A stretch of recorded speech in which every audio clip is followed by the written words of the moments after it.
If we could all take our seats, I think we can begin the afternoon session.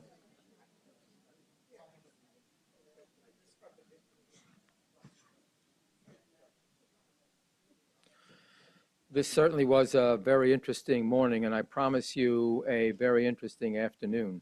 You will find the discussions this afternoon parallel some of the issues we raised this morning, and then I'm sure we'll have a lot of questions and answers that will also maybe not answer the questions, but at least raise a lot of issues that we will tackle as we go forward.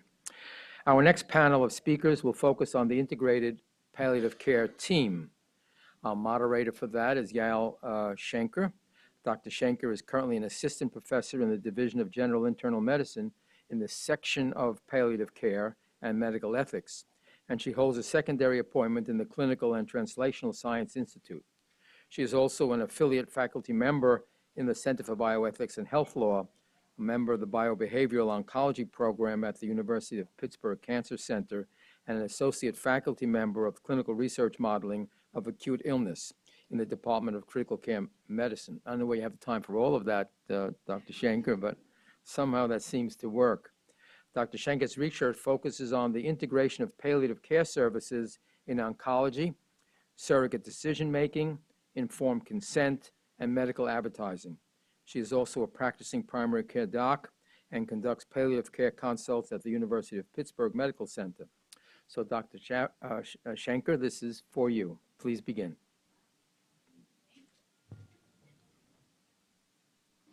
Okay, thank you for joining us all after lunch.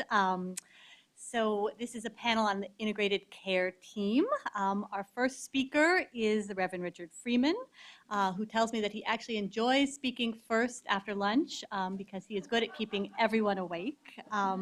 He has led the chaplain program at the Children's Hospital Pittsburgh for the last 16 years. He's also senior pastor of the Resurrection Baptist Church.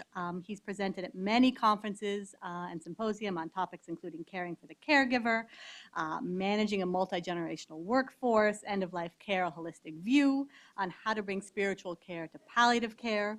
He's part of a statewide gubernatorial roundtable on public education. He's president of the Pennsylvania Interfaith Action or Impact Network, which is a faith-based community organizing organization that's putting faith into action.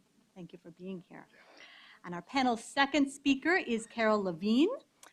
Ms. Levine directs the United Hospital Fund's Families and Healthcare Project, which focuses on developing partnerships between healthcare professionals and family caregivers, especially during transitions in healthcare.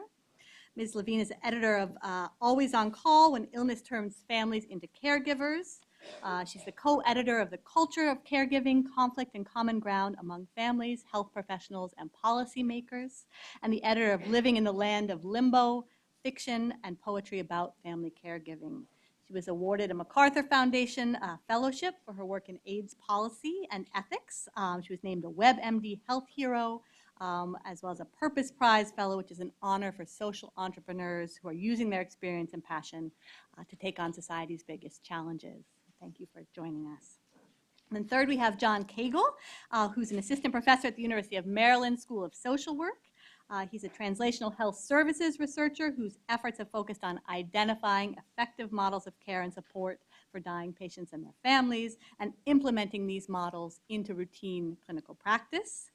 His research is informed by nearly a decade working as a hospice social worker, and he currently examines financial burdens experienced by families during life-threatening illness, disparities in care at the end of life, psychosocial barriers to pain management, and improving palliative care outcomes in long-term care settings.